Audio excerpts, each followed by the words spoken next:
Vamos ouvir a voz de Deus. Livro de João, capítulo 8, verso de número 8 em diante, até o verso 11. Diz assim a palavra do Senhor: E inclinando-se novamente, continuou a escrever no chão. Mas eles, ouvindo esta resposta, foram saindo um por um, a começar pelos mais velhos até os últimos, ficando só Jesus e a mulher em pé diante dele. Levantando-se, Jesus perguntou a ela: Mulher, onde estão eles? Ninguém condenou você? Verso 11. Ela respondeu: Ninguém, Senhor. Então Jesus disse: Também eu não condeno. Vá e não peques mais. Vamos repetir juntos o verso 11. Ela respondeu: Ninguém, Senhor. Então Jesus disse: Também eu não a condeno. Vá e não peques mais. Esse texto, muito conhecido de toda a igreja, fala do encontro de Jesus com uma mulher e uma multidão revoltada querendo um juízo de Jesus a respeito do ato cometido por aquela senhora que a Bíblia identifica como o adultério. Segundo o relato, Jesus estava pregando em determinado lugar e os escribas e fariseus trouxeram aquela mulher de forma violenta e lançaram aos pés de Jesus. E então eles disseram: Senhor, segundo a lei de Moisés, que condena o adultério, e esta mulher foi apanhada em flagrante adultério, ela deve ser condenada para que a lei seja cumprida. E então perguntaram a Jesus: o que o Senhor tem a dizer sobre isso? E diz o texto que Jesus, escrevendo na terra, ficou em silêncio, mas eles insistiram em uma posição de Jesus, porque eles já estavam com pedras nas mãos, porque o costume da época era o apedrejamento, a condenação de morte por apedrejamento. E então Jesus levanta-se e os confronta e diz: quem de vocês estiver sem pecado, seja o primeiro a lançar a pedra. E ele voltou novamente a continuar a escrita no chão, e diz o texto que eles foram saindo de um por um, do mais velho ao mais moço, de sorte que não ficou ninguém para apedrejar a mulher. E neste momento Jesus se levanta e pergunta à mulher: mulher, ninguém te condenou?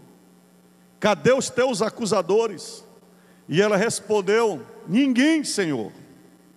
E Jesus então dá a sua sentença final: nem eu te condeno, vai e não peques mais. Essa história milenar fala do eterno amor de Deus, que é a única solução e a única resposta para as nossas culpas. Quando a gente fala de culpa, a gente está falando de um assunto igual para todos nós, seja menino, menina, adolescente, jovem, velho, católico, protestante, ateu, religioso, não religioso. A culpa é um problema mundial. Na tribo mais primitiva, a culpa é evidente na morte de animais, para que haja expiação de alguma culpa que a pessoa cometeu e está sendo julgada por causa do erro, da falha que praticou. Na sociedade mais civilizada, mais moderna, como a europeia, existe algum tipo de condenação para a pessoa que é considerada culpada. Nos Estados Unidos ainda temos a pena de morte. Inclusive, recentemente, acompanhamos pela televisão, pelas mídias sociais, o debate entre os democratas e republicanos, uns querendo acelerar, outros não, aqueles que estão no corredor da morte para serem condenados. Vocês sabem que nas épocas festivas, como Natal, aniversário, não se vendem tantas rosas e flores como no dia de finados. Eu fiquei espantado com uma reportagem. As floriculturas, os agricultores ficam esperando o dia de finados, porque o maior faturamento, a maior venda é no dia de finados.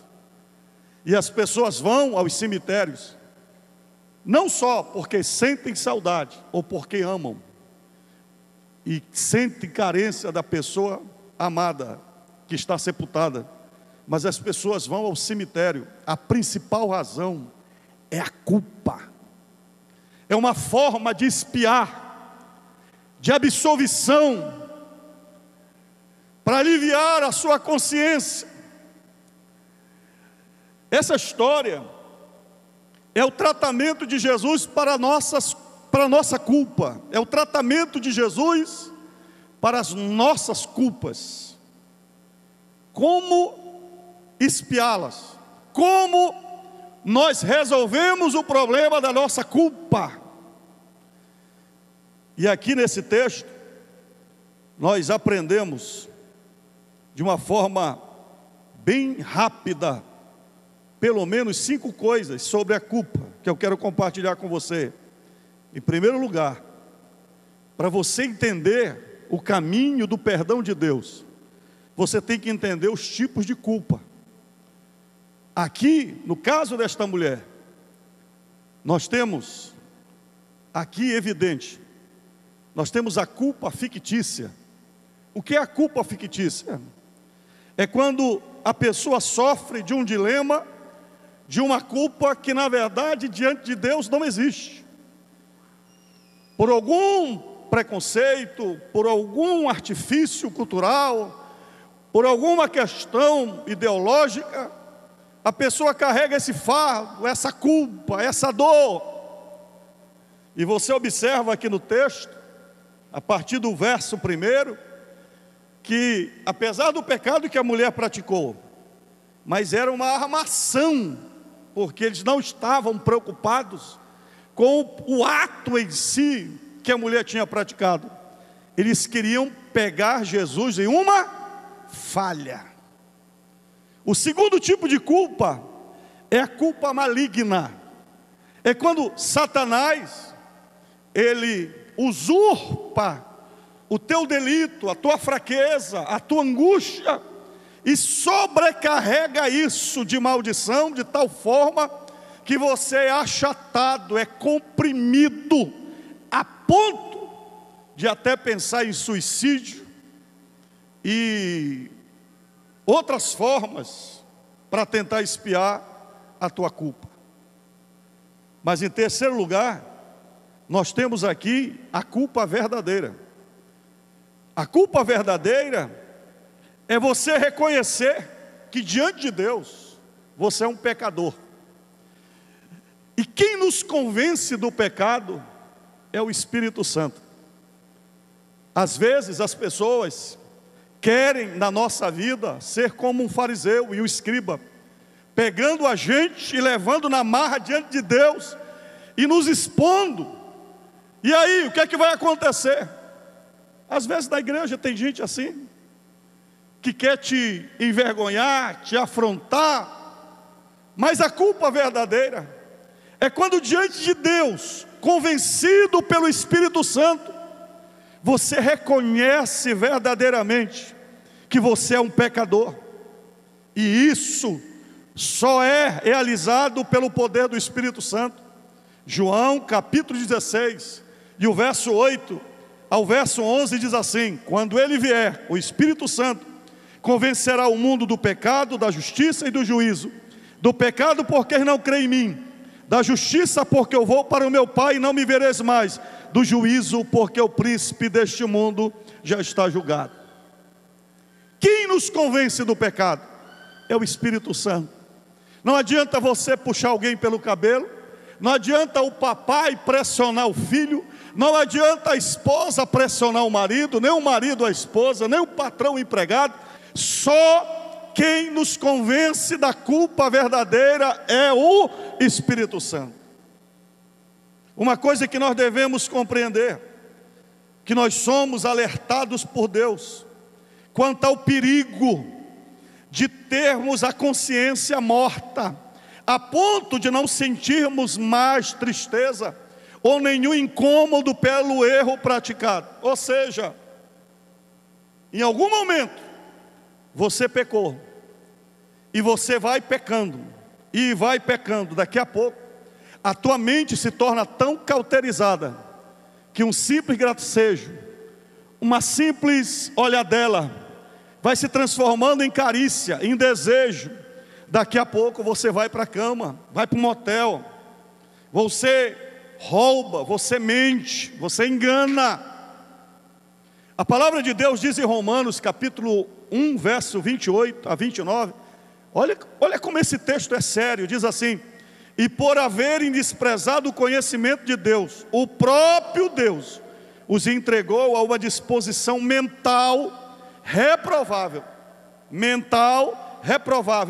para praticarem coisas inconvenientes, cheios de toda injustiça, malícia, avareza e maldade, possuídos de inveja, homicídio, contenda, dolo e malignidade, sendo difamadores.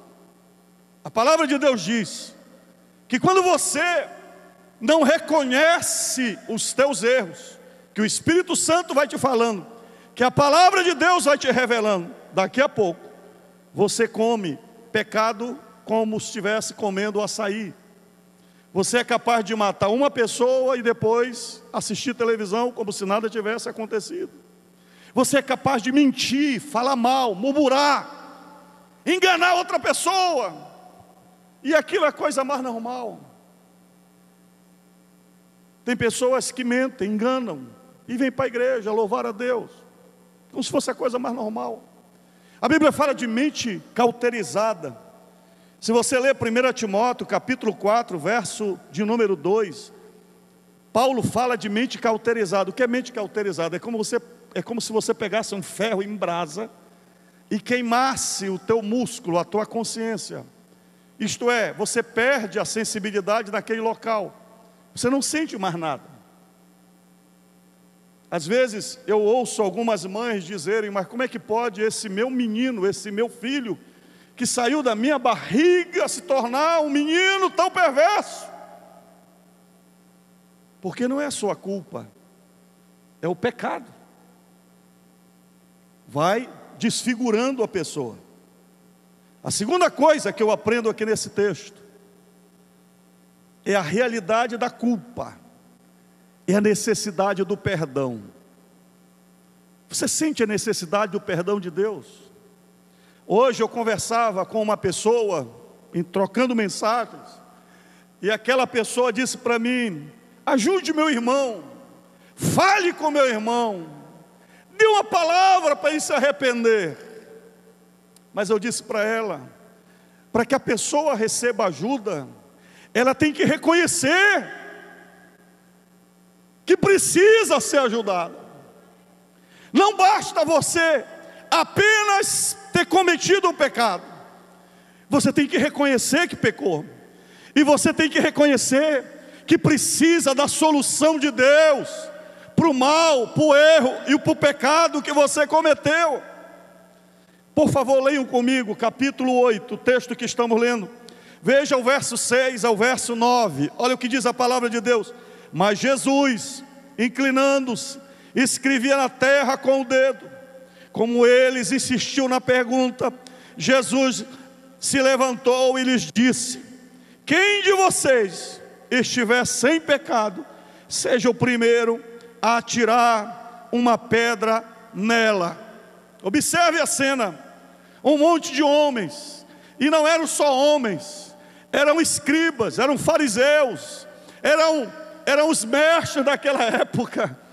Aqui, irmãos, Jesus não está pregando numa penitenciária, Jesus não está pregando aqui para assassinos, nem homicidas. Ele está falando aqui para religiosos, para os pastores daquela época, para os padres daquela época. Imagine a cena. Eu vou aqui contextualizar para você entender, como se um monte de pastores ou padres pegasse uma mulher que foi denunciada como adúltera e trouxesse diante de Jesus, e os padres e pastores cobrassem de Jesus dizendo: Senhor, essa mulher merece morrer porque ela adulterou e ela pecou. E Jesus está escrevendo na terra. A Bíblia não diz o que é que Jesus escrevia. O que é que Jesus escrevia na terra? Essa é uma passagem tremenda, porque Jesus pouco fala. E Deus não precisa falar muito para dizer tudo para nós. E o que Jesus escreveu, ninguém sabe. Mas eu fico imaginando, será que Jesus estava escrevendo os 10 mandamentos? Será que ele começou a colocar na terra: não terás outros deuses diante de mim, não farás para ti imagem de escultura, não tomarás o nome do teu Deus em vão, guardarás o dia do sábado, honra o teu pai e a tua mãe. Jesus foi colocando os mandamentos. Alguns acham que Jesus começou a escrever pecados, homicídios, engano, corrupção. Jesus começou a escrever na terra uma lista de pecados. O pecado das pessoas que estavam lá. E quando eles insistem que Jesus deu uma posição, Jesus então pergunta: quem de vocês estiver sem pecado, seja o primeiro a atirar nela a pedra. E ele voltou a escrever. O que é que ele voltou a escrever? O resto dos pecados, desde os mais velhos até o mais moço. E diz a Bíblia que foi saindo do mais velho até o mais moço, e foram embora. Escute, porque para Jesus não existe pecados prediletos. Nós temos uma arrumação, às vezes religiosa, de condenar algumas pessoas por alguns pecados, e a gente engole com farinha alguns outros pecados. Para Jesus tudo é pecado. Apocalipse capítulo 22, 15 diz: ficarão de fora do reino de Deus os cães, que são os hereges, aqueles que são falsificadores da palavra, que pregam mentiras. Ficarão de fora os idólatras, os homicidas. Ficarão de fora os mentirosos.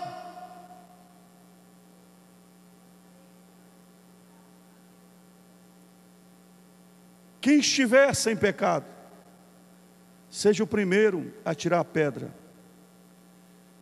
A realidade da culpa é quando eu reconheço a necessidade do meu perdão diante de Deus.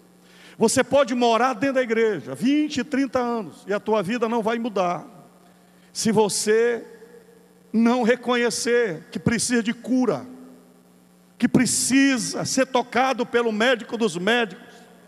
Você pode morrer com câncer, morando no hospital, e nunca mostrar o teu câncer para o médico operar. Porque a gente acha que alguns pecados é o que está na vida do irmão. Ele é um pecador. Você aponta um dedo, tem 4 apontando para ti.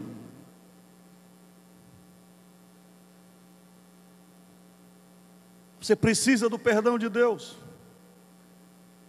Você tem que reconhecer que é um pecador. Você tem que reconhecer que o princípio do pecado está em cada um de nós. Romanos 5, verso 12 diz: pelo que, como por um homem entrou o pecado no mundo, e pelo pecado a morte, assim também a morte passou a todos os homens, porque todos pecaram. Às vezes eu fico chateado com alguns mais velhos que querem se sustentar olhando o pecado dos mais jovens, e ainda dizem: ah, na minha época era boa, de juventude, a gente fazia isso, fazia aquilo. E às vezes eu gosto de brincar, mas esse jovem, talvez quando ficar velho, não tem que cometer os pecados que você está cometendo hoje.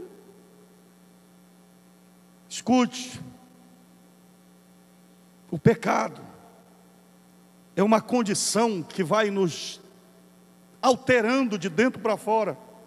Isaías 64, verso 6, Isaías é o profeta de Deus, mas ele se inclui aqui na narrativa da nação que virou as costas para Deus, e ele diz: mas todos nós somos como imundo, e todas as nossas justiças como trapo da imundícia, todos nós caímos como a folha, e as nossas culpas como o vento nos arrebata. Deus não deseja o sofrimento, a angústia e o fracasso dos seus filhos. Se você ler Romanos capítulo 8, verso 26, diz assim: o que pecar contra mim violentará sua própria alma.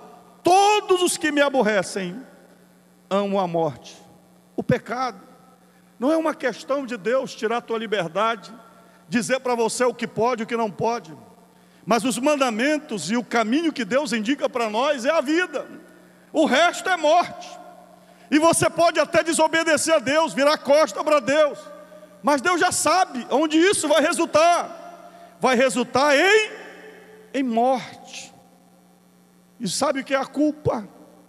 É você carregar diariamente esse fardo de confrontar a Deus, de viver contra Deus, contra a vontade de Deus, contra a lei de Deus. E aqui, meu querido, não está a Assembleia de Deus, não está a religião, eu estou falando da tua vida com Deus.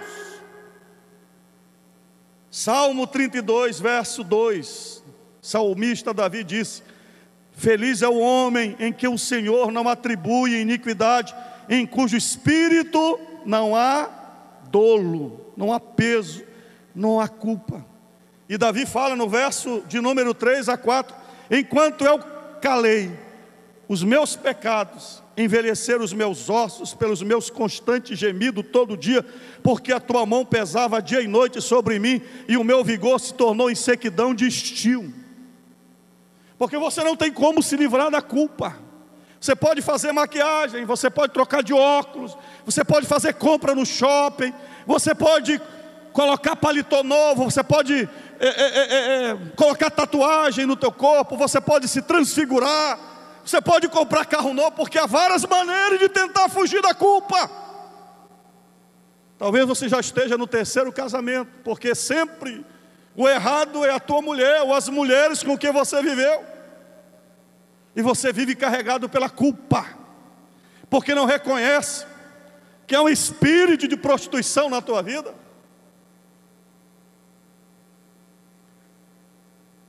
Davi diz, quem está falando aqui é o salmista Davi, quando ele pecou com Betseba, ele diz: porque a tua mão pesava dia e noite sobre mim, e o meu vigor se tornou em sequidão de estio.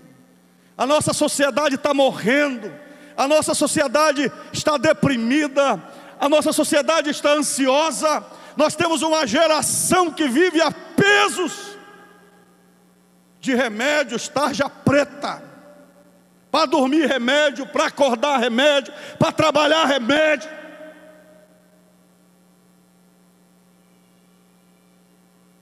Porque o nosso negócio é com Deus. Se você não resolver o teu problema com Deus, não há remédio que dê jeito, não há aumento de salário que dê jeito, não há carro bonito que dê jeito na sua vida, não há posição, não há conta de 2, 3 milhões na internet para te curtir que dê jeito. Uma das coisas que a gente tem que entender, que você não pode fugir das consequências degenerativas do pecado e da culpa. A cada dia, seu pecado traz consequências terríveis para a sua vida. Enquanto você permanecer no erro, mais você fica vulnerável aos ataques de Satanás. Existe uma discussão sobre quem é essa mulher da história. Alguns dizem que essa história é sobre Maria Madalena. Outros dizem que é a mulher mencionada em Lucas capítulo 8, verso 13. O nome dela era Susana. A maioria dos teólogos concordam com mais essa versão, de que ela era uma mulher conhecida na sociedade, rica, e que foi envolvida na luxúria e culminou nesse pecado. Sem o perdão de Jesus, o homem torna-se vítima do plano destruidor de Satanás. Porque como é que o Satanás faz? Muito simples. Satanás cria insatisfação no teu coração, assim como criou no coração de Eva. A insatisfação é o propósito do diabo com todos nós. Um homem insatisfeito, ele se torna uma presa fácil para os projetos falsificados do diabo.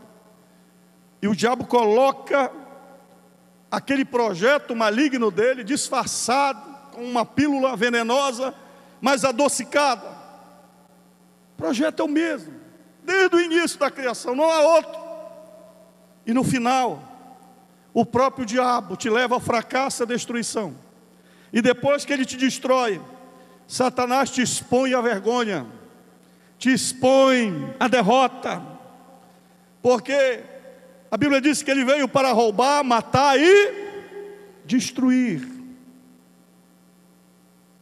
O mundo não tem solução para a culpa.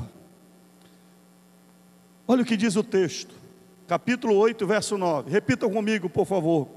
Foram saindo, um por um, a começar pelos mais velhos, até os últimos, ficando só Jesus e a mulher diante dele. Porque eles foram saindo? Porque eles eram religiosos. Eles sabiam que eles estavam em pecados. A alma deles estava gritando. Eles não tinham solução, porque eles não acreditavam no Salvador. E eles não jogam a pedra, mas também eles não reconhecem o plano de Deus de salvação. Tem muita gente que vai sair daqui com o coração cheio de culpas, e por alguma razão vão sair, vão ser confrontados com Jesus, por Jesus, vão ser confrontados com o que Jesus está falando e escrevendo. Mas tem muita gente que por vergonha, por medo, por pressão, vão voltar para suas vidas com a cabeça latejando de culpa. Mas a única pessoa que não vai embora e reconhece o seu pecado é a mulher que está lá. Quando Jesus pergunta: cadê os teus acusadores? Ninguém te condenou? Ela diz: ninguém, Senhor. Por que ela não vai embora? Não tinha mais ninguém lá. Você está entendendo? Ela poderia ter ido embora. Jesus estava de cabeça baixa. Ninguém mais a estava prendendo. A religião não estava mais lá. Quem está entendendo o que eu estou falando?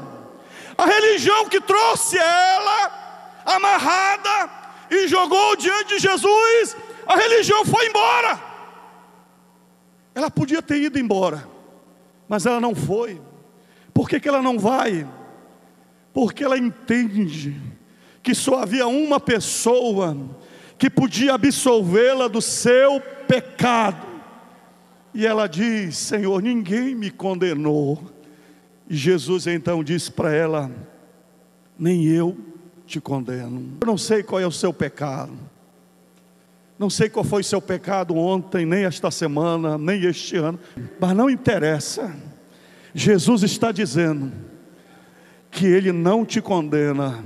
Ele não te condena. Ouça a voz de Deus dizendo: irmãos, é o Salvador, é o Rei dos Reis, é o Messias, é o Emanuel, é o Deus conosco.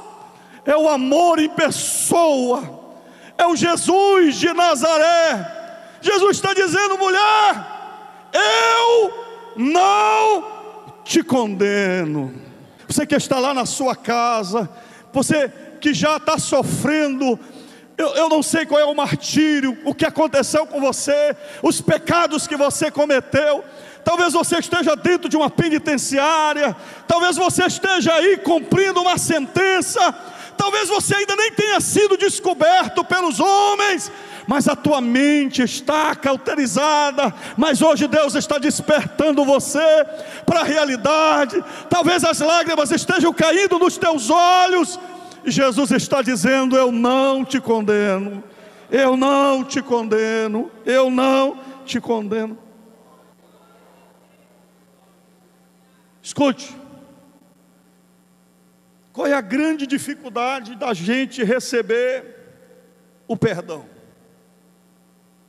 Por que é mais fácil a gente achar que subir uma escada de 1000 degraus é mais razoável para a gente receber a absolvição da culpa?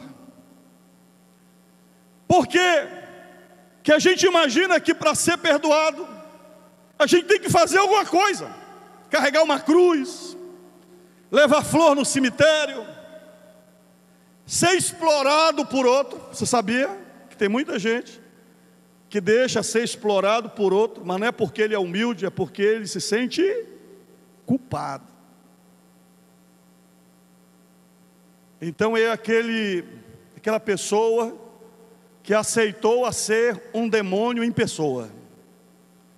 Todo mundo julga, todo mundo bate, ele não revida, porque ele se sente culpado, é um martírio dele. Eu já ouvi pessoas dizerem assim para mim: pastor, esse é meu fardo, eu vou carregar isso para o resto da minha vida, porque eu errei. Eu quero dizer para você, que se você quiser praticar boas obras, doar cesta básica, 1000, 2000, mas não faça por culpa.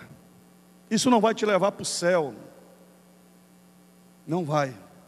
Mesmo doando cesta básica, você vai para o inferno, porque as cestas básicas não podem aliviar o teu pecado. Só há uma pessoa que pode tirar a tua culpa, é Jesus. Pode retirar todo o fardo da minha culpa. Como é que você fala para uma mulher que abortou, como eu atendi recentemente? Diz: pastor, eu matei uma vida, eu matei meu filho, eu vou carregar isto para o resto da minha vida. Eu disse: se você quiser, mas Jesus te perdoa. Aí você diz: mas pastor, como é possível? Sabe por que Jesus diz: nem eu te condeno? Porque o perdão de Cristo não é garantido pela minha justiça, e nem da justiça da mulher. Jesus sabia que ela tinha cometido um pecado terrível, mas quando Jesus diz: nem eu te condeno, Jesus está dizendo: eu sou a tua justiça, eu vim para ser o Cordeiro de Deus que tira o pecado do mundo. Eu estou indo para a cruz, e eu estou absorvendo o teu adultério, e eu estou colocando na minha cruz. Nós não somos salvos pela nossa justiça, nem antes e nem depois de crente. Nós somos salvos pelo sacrifício de Jesus realizado por nós na cruz do Calvário. Jesus conhece a realidade da nossa vida, cada detalhe. E quando Jesus diz: vem a mim, Jesus conhece cada detalhe da sua vida. Salmo 139, verso 1 a 6 diz assim, é um dos salmos mais lindos da Bíblia. Davi diz assim: Senhor, tu me sondas e me conheces, sabe quando me sento e quando me levanto, de longe conheces os meus pensamentos, observas o meu andar, o meu deitar, conheces todos os meus caminhos. A palavra ainda nem chegou na minha língua, e tu já conheces toda. tu me cerca por todos os lados e pões a tua mão sobre mim. Tal conhecimento é maravilhoso demais para mim, é tão elevado que eu não posso atingir. Jesus está dizendo para aquela mulher: eu te vi indo para a cama com outro homem, eu conheço tudo da tua vida, você não precisa falar mais nada, mas mesmo assim, eu não te condeno. Eu conheço cada baseado que você colocou na boca, eu conheço cada seringa que você colocou no seu braço, eu conheço cada palavra difamatória que você falou contra mim, mas mesmo assim, eu não te condeno, porque eu estou indo na cruz morrer por você. Meu Pai me enviou para morrer por você, para te dar vitória. Irmãos, há um texto em Mateus 12, 18 a 21, que diz assim: eis aqui meu servo que escolhi, o meu amado, em quem minha alma se agrada, farei repousar sobre ele o meu espírito, e ele anunciará juízo aos gentios, não entrará em discussão, nem gritará, nem fará ouvir na praça a sua voz, não esmagará cana quebrada, nem apagará o pavio que fumega, até que faça vencedor o juízo, e no seu nome os gentios colocarão a sua esperança. Nós estamos no período da graça. Significa que Deus não está aqui para quebrar teu pescoço. Sabe qual é o murrão que fumega? É aquela lamparina do interior, quando está acabando o óleo ou o querosene da lamparina. Quem é a época da lamparina aqui como eu, que a gente acordava com o nariz todo preto, né?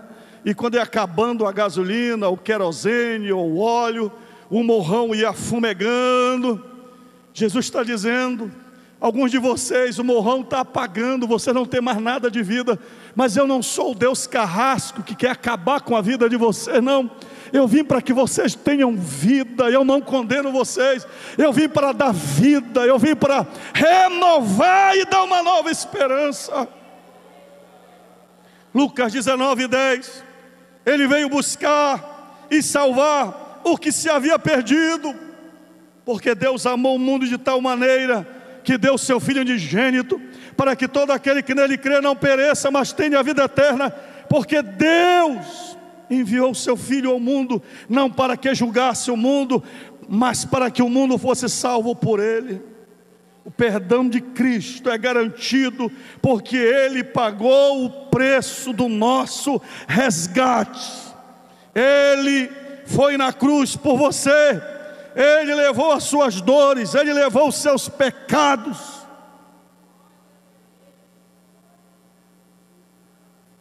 Romanos 8, verso 1: agora pois, já não existe nenhuma condenação para os que estão em Cristo. Eu estou livre, porque o sangue de Jesus me purifica de todo o pecado. Colossenses capítulo 12, verso 13 e 14 diz: e quanto a vocês que estavam mortos nos seus pecados e na incircuncisão da carne, Ele lhes deu vida, juntamente com Cristo, perdoando todos os pecados. Olha o verso 14: cancelando o escrito de dívida que era contra nós e que constava de ordenança, o qual nos era prejudicial, Ele removeu inteiramente, cravando na cruz. Quando Jesus diz: mulher, nem eu te condeno, Ele está dizendo: eu rasgo a tua fatura de todos os teus adultérios, eu estou rasgando agora, como se você nunca tivesse pecado. Você entende o que é isso? Se alguém está em Cristo, nova criatura é. As coisas velhas já passaram, e eis que tudo se fez novo.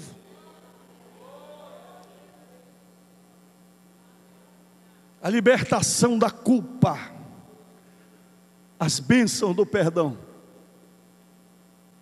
Capítulo 8, verso 11, vou ler mais uma vez. Ela respondeu: ninguém, Senhor. Então Jesus disse: também eu não a condeno, vá e não peques mais. Repita comigo: vá e não peques mais. O perdão de Jesus na minha vida significa que Ele é mais excelente e totalmente diferente de religiosidade. Jesus está dizendo: vá, e não peques mais.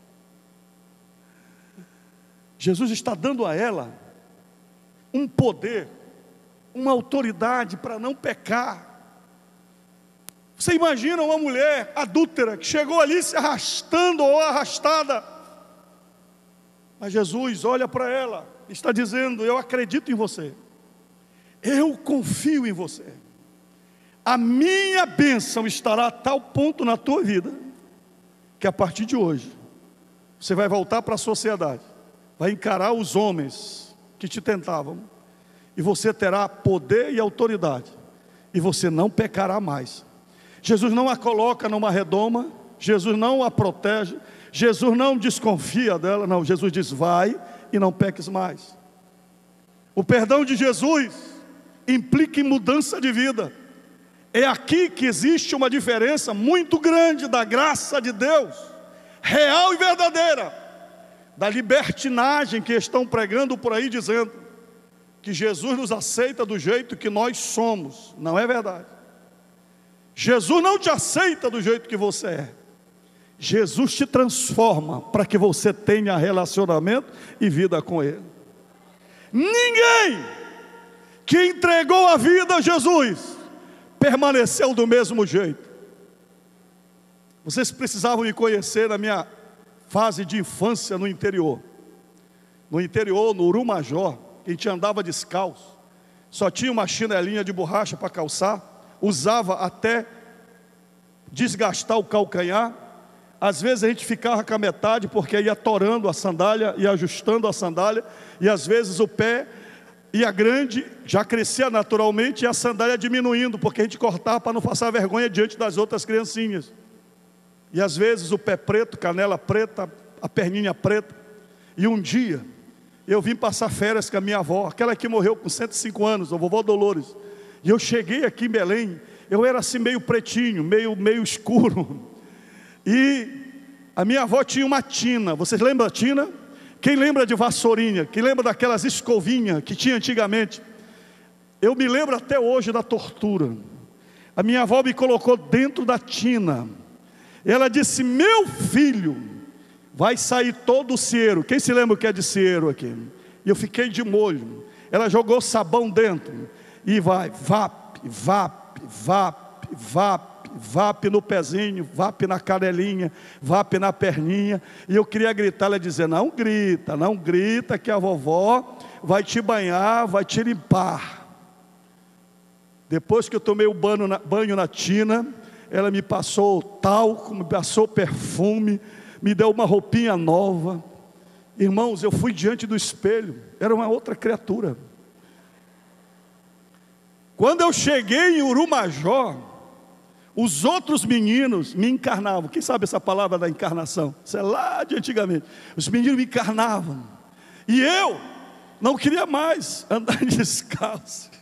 A Bíblia diz que quando você entrega a tua vida a Jesus, não é Deus que muda para se adequar a você, mas é você que é transformado pelo Espírito para relacionar-se com Deus.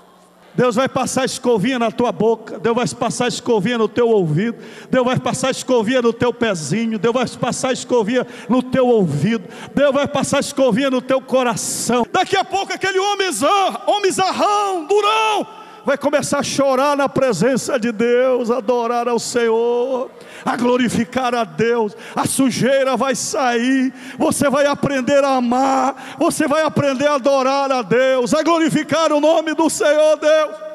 E alguém vai perguntar para você: e aí, você não peca mais? Você não vai mais para motel? Eu não te vi mais nas encruzilhadas? Aí você diz: eu não tenho mais vontade dessas coisas. Mas é o pastor que te obriga, é ele que está proibindo você de não ter outras mulheres, é ele que te proíbe a não emitir nota fiscal falsa, é ele que está te tentando persuadir para você não se drogar mais. Aí você vai dizer: não, é porque eu não preciso mais dessas coisas. E o que aconteceu na sua vida? Eu não tenho mais culpa. Jesus disse: nem eu te condeno, vai, não peques mais, receba o poder do meu Espírito, eu vos dei autoridade para pisar de serpentes, escorpiões e todo o poder do inferno, e nada vos fará dano algum. Recebereis poder ao descer sobre vós o Espírito Santo, e sereis minhas testemunhas. Olha só, testemunhas, tanto em Jerusalém como em toda a Judéia, Samaria, até os confins da terra. Hoje Deus te chamou para dizer que Ele te ama. Ele quer mudar a tua vida. Ele quer te dar o perdão. Começa uma nova vida, não importa a tua idade. Escute uma coisa: existem 3 atitudes principais diante de Jesus. Primeiro, de negação, é de dizer: eu não tenho pecado. Negação. Segundo, de transferência: eu sou assim porque o meu pai é assim, eu sou assim porque a minha mulher não presta. Transferir para outro a culpa. Lembra de Adão para Eva, até que terminou no diabo. Transfere a culpa. Existe ainda a projeção, que você projeta no outro aquilo que você é. Mas existe a 4ª atitude, é você ficar diante de Jesus e dizer: Senhor, sou eu. Sou eu. Todo mundo fugiu, mas ela ficou lá. Qual será a tua atitude hoje à noite? Venha para Jesus. Corra para Jesus. Receba o perdão de Deus. Não sabemos o que aconteceu com essa mulher, mas eu acho que ela se juntou naquele grupo de mulheres que serviam Jesus e adoravam, e foram até a cruz, e depois pregaram o Evangelho. João lembrou-se dela e colocou aqui nesse livro. Nós estamos ouvindo a história dela, porque Deus não tem vergonha de dizer quem nós éramos, porque para Deus pouco importa o que fizemos, para Deus importa o que será daqui para frente. Talvez alguém aponte o dedo e diga: ah, aquela prostituta, ah, aquele jovem delinquente, ah, aquele pastor caído. Mas depois eles vão ter que dizer: mas eles se encontraram com Jesus, e depois daquele dia tudo mudou. Há um recomeço hoje. Não olha para as pessoas religiosas que estão te pressionando. Ninguém contribuirá com a tua vida, ninguém te levará para o céu. Só Jesus. Só Jesus. Não foge de Jesus.